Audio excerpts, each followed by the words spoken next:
രാവുണർന്നല്ലോ. മോഹമുദിച്ചല്ലോ ആ, രാവുണർന്നല്ലോ. അവിടെ ട്രെയിൻ ഉണ്ടല്ലോ, ഇടയ്ക്കിടയ്ക്ക് ഇങ്ങനെ കിതക്കും ട്രെയിൻ, ഇങ്ങനെ ട്രെയിൻ നല്ല ഫാസ്റ്റ് ആയിട്ട് പോണ്ടേ, അതിനിടയിൽ രാവുണർന്നല്ലോ എൻ മോഹമുദിച്ചല്ലോ. പിന്നെ നിലാവിൻ പൂങ്കവിളിൽ എങ്ങനെയാണ്? നിലാവിൻ പൂങ്കവിളിൽ തെന്നൽ തഴുകുമ്പോൾ. അത് കൊള്ളായിരുന്നു, നല്ല രസമുണ്ട്. നല്ല രസമായിരുന്നു കേട്ടോ, ഒന്നുകൂടെ പാടിക്കേ. നിലാവിൻ പൂങ്കവിളിൽ തെന്നൽ തഴുകുമ്പോൾ കിനാവിൻ മുദ്രകൾ പോൽ ചുംബനമേകുമ്പോൾ. എനിക്ക് മനസ്സിലായി ഇപ്പൊ പാടാനുള്ള മെയിൻ ഒരു കാരണം, അതിന്റെ സീക്രട്ട് എനിക്ക് മനസ്സിലായി. ആ ബാക്കിൽ പപ്സ് ഉള്ളതുകൊണ്ടല്ലേ? അതാ, ഇത് കഴിഞ്ഞാൽ നന്നായിട്ട് പപ്സ് കഴിക്കാൻ വേണ്ടിട്ടല്ലേ ഇത്രയും നന്നായിട്ട് പാടിയത്? പപ്സ് മാത്രമല്ല, അതിന്റെ ഇടയിൽ ബിസ്ക്കറ്റ്, അത് കഴിഞ്ഞിട്ട് മുഖത്ത് എവിടെയെങ്കിലും ഇങ്ങനെ എനിക്ക് ഫൈറ്റർ ഫിഷിനെ വേണം. ഫൈറ്റർ ഫിഷ് ഞാൻ കൊണ്ടുവരുന്ന പറഞ്ഞു. അടുത്ത ദിവസം കൊണ്ടുവന്നിരിക്കും, ഞാൻ അന്വേഷിച്ചു. പക്ഷേ MG സാറ് പൂച്ചക്കുട്ടീനെ കൊണ്ടുവരാന്ന് പറഞ്ഞു. ഒരാള് പൂച്ച MG ആണ് ഉടനെ വരും. അതിനെ വാങ്ങാൻ പൂച്ചക്കുട്ടിയെ അന്വേഷിച്ചോണ്ടിരിക്കുകയാണ് MG ആണ്. ഇപ്പൊ മോളുടെ പ്രശ്നം എന്താ അറിയോ? മോളെ ശ്രദ്ധ ഫുള്ള് ഈ പറഞ്ഞ പൂച്ചയിലും പുള്ളിയിലും ഒക്കെ. ഫൈറ്റർ ഫിഷ്, പഫ്സ്, ഇന്നാണ് മറ്റേ ബ്ലൂബെറി കേക്ക് പാടുന്നതിന്റെ മുമ്പേ. ബ്ലൂബെറി കേക്ക് കഴിച്ചില്ലേ? അത് കിട്ടി അവസാനം ഇല്ലേ? അപ്പൊ അതൊക്കെ തരും. പക്ഷെ പാട്ട് എപ്പോഴും നമ്മൾ പാട്ട് പാടുന്ന സമയത്ത് ഇപ്പൊ ഈ പാട്ടിൽ എന്താ അങ്കിൾ മനസ്സിലായെന്ന് അറിയോ? ഇത് പണ്ടത്തെ ഒരു എന്താ ഈ പാട്ടിന് എന്താ പറയുന്നത്? എന്ത് ടൈപ്പ് പാട്ടാണിത്? ക്യാബറ. ഓ, ക്യാബറ പാട്ടാണിത് അല്ലേ? അന്നത്തെ കാലത്ത് അങ്ങനെയൊക്കെ പറയും. പക്ഷെ ഇപ്പോഴൊക്കെ അതിന് പറയുന്നത് എന്താണ്? Item dance. ഐറ്റം ഡാൻസ് എന്ന് പറഞ്ഞിട്ടൊരു പാട്ടുണ്ടാവും. അപ്പൊ അത് എക്കാലത്തും ഇങ്ങനത്തെ ഒരു ഈ അന്ന് ക്യാബറ എന്ന് പറയുന്നത് ഇപ്പൊ ഐറ്റം. അങ്കിൾ ഉണ്ടാക്കിയ ഒരു ഐറ്റം പാട്ടുണ്ട്, അത് മോള് കേട്ടിട്ടുണ്ടോ? റഫ്താറ കേട്ടിട്ടുണ്ടോ? റഫ്താറ നാച്ചേ നാച്ചേ. അത് അങ്കിൾ ഉണ്ടാക്കിയ ഒരു ക്യാബറയാണ്, പക്ഷെ അത് ഐറ്റം സോങ് എന്നാ പറയുന്നത്. അപ്പൊ ഇത് ഈ ഐറ്റം സോങ്ങിനൊക്കെ വരുന്നൊരു പ്രത്യേകത എന്താ വെച്ചാല് ഇങ്ങനെ നല്ല പെപ്പി ആയിട്ട് നല്ല സ്മാർട്ടായിട്ട് പാടണം. ഇതുപോലത്തെ പാട്ടൊക്കെ അങ്ങനെ എനർജിയിൽ പാടിയാലേ ആൾക്കാർക്ക് കാണുമ്പോൾ ഹായ്, ഇത് ശരിക്കും നല്ല നല്ല രസമുണ്ടല്ലോ, ക്യാബറ പാട്ട് പോലെ തന്നെ ഉണ്ടല്ലോ, അങ്ങനെ തോന്നണ്ടേ? അതുകൊണ്ടാണ് ഈ പറയുന്നത്. അപ്പം എന്തായാലും മോള് ഇന്ന് കൊണ്ടുവന്ന പാട്ടെല്ലാം കൊള്ളാം. അപ്പൊ ഓൾ ദി ബെസ്റ്റ്. എനിക്ക് ആ ഹെയർ സ്റ്റൈൽ വളരെ ഇഷ്ടപ്പെട്ടു. പാട്ടും നന്നായിരുന്നു, ലിറിക്സ് ഒക്കെ ഇപ്പൊ ഓർമ്മ വെച്ച് പാടാൻ തുടങ്ങിയല്ലോ. ഓക്കെ, ശ്രദ്ധിക്കില്ലേ? All the best. മിടുക്കിയായിട്ട് പാടിട്ടോ. രണ്ടാമത് ഡാൻസ് ചെയ്തപ്പോ എന്തായിരുന്നു ആ ഹെയർ സ്റ്റൈലും ആ ഡ്രസ്സും ആ ബാഗിനുള്ള പപ്സും ബിസ്ക്കറ്റും ബ്രഷും, എനിക്കെല്ലാം ഓർമ്മയുണ്ട് കണ്ടാ. അപ്പോൾ മിടുക്കി കുട്ടിയായിട്ട് ആന്റിക്ക് ഇഷ്ടപ്പെട്ടു കേട്ടോ. എന്ന് ചിരിച്ചേ.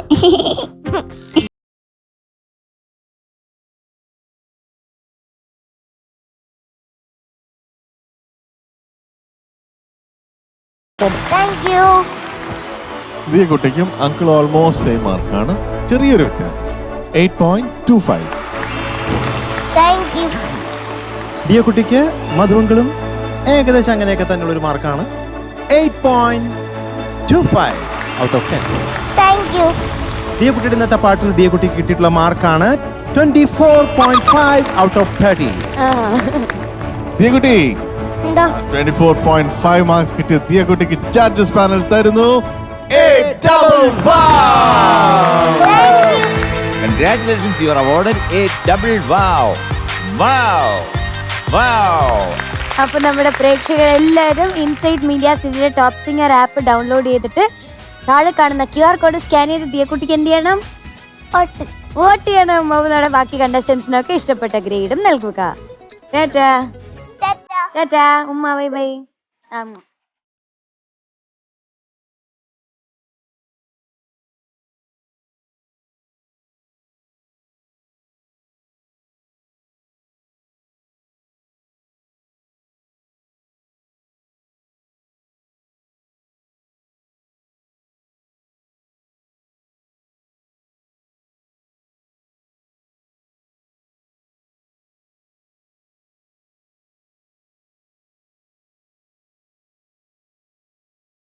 Q discounts. മികച്ച ഡിസ്കൗണ്ടുകൾക്കും ഓഫറുകൾക്കും മാത്രമായി ഇതാ ഒരു കിടിലൻ മൊബൈൽ ആപ്പ്.